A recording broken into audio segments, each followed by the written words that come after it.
So I realized a couple weeks ago when I started reading the $100 Startup and reviewed the first chapter, I actually forgot to review the last few chapters of how to create wealth investing in real estate. So I figured I'd go back and do the last few chapters from that. So, chapter 7 is called Cash on Cash. Most investors talk about price and cap rate when buying. Grant is more interested in cash on cash, how much you have after operations and debt is handled. One reason is because Cardone Capital Grant is not only making money for himself, he is also making for people investing with him. Positive cash flow is important after all operations because you won't have to sell during a down market. I said in a previous review of this book, but Grant Cardone seems to plan for the worst case scenarios. He's big on not losing money, so plan for the possibility to minimize risk or don't make the deal. Grant talks about some banks he's gotten loans from going bust because they lent money to people who didn't plan for a worst case scenario and they were over leveraged and couldn't pay the bank back. Grant says there's no more important calculation than cash flow. It's important to the lender too. They base your loan on the property's ability to make cash. They will only loan you a certain amount equal to a portion of your NOI, which is a figure represented by effective income less operating expenses before debt payment. This is called DCR, or debt coverage ratio. Knowing and understanding NOI and DCR allows you to calculate how much principal the bank will be willing to lend you.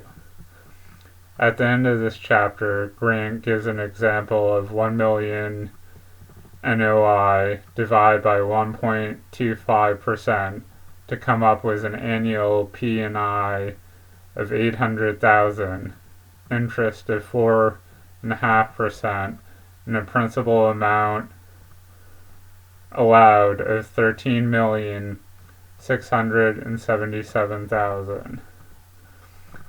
After the table showing the calculation, Grant says, in parentheses, use a mortgage calculator amount. So chapter 8 is called Where to Find Deals. You want to start where you live because you know the market. Grant suggests shopping where you live and stay close to where you live until you learn the market, and not to try new markets in the beginning. He says the first market he shopped was within 10 miles of where he lived for 3 years on weekends when he wasn't working his main job. He was researching his market.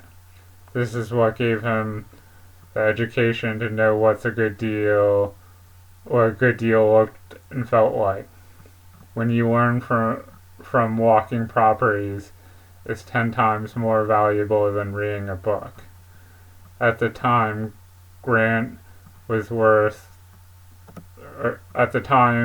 the book was written, Grant says he's bought and sold over $1 billion worth of real estate in 8 different markets and all types of economic climates over the past 25 years. After doing it that long, what he knows is 1. Apartments are the best investment for protecting your capital, providing dependable cash flow, and they appreciate over time. 2. It's vital to know the market you're investing in today and looking to the next 5 to 10 years. 3. Knowing the market starts with you knowing where the deals are and who has them. 4. The brokers who have the deals you want are CBRE, ARA, Cushman Wakefield, Marcus and Millchap, Berkshire, HFF, and a few private broker shops in each market. Of course, there are also private sellers. By having the right technology, you can get access to the broker property intel, and that data is priceless. Grant says the fastest way to get deals is to close on deals we make offers on. Become a closer and be true to your word. You want to learn who has control of the inventory. The next thing Grant suggests is you need to do is know the market. He says knowing the market means economics, job providers, rents, concessions, expenses, the growing parts of the market, dying parts of the market, the politics of the city, the home prices in the area, the overall economic conditions, occupancy, cost of insurance, flood zones, salaries, crime rate, walk scores, reviews, concessions, creditworthiness of the market, demographics of your tenants, competition, other sales, history of the property going back 5 years or longer, everything and more. And I know the list sounds like it has some repeat items or potentially very similar things.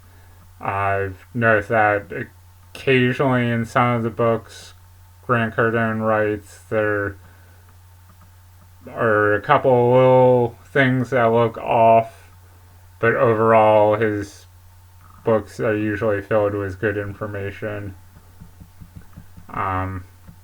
Chapter 9 is called Why I Created Cardone Capital. Grant wanted to open investing to everyone. He talks about how the decks are stacked against the little guys and how he wanted to help the little guys where he left the scraps when he first started trying to invest in real estate. And then at the very end of the book, Grant mentions some different terms and conditions relating to real estate and calculations. And then he has a section where he has dozens of pages of different properties that he has under his real estate portfolio. So hopefully you found some value in my reviews on the book, and if you're interested, I'd say go out and get it, read it for yourself. I'll continue doing book reviews on different books I'm doing, and hopefully you'll subscribe so you can keep coming back and hear what I'm currently reading, and hear about my thoughts on that particular book. Have a good day.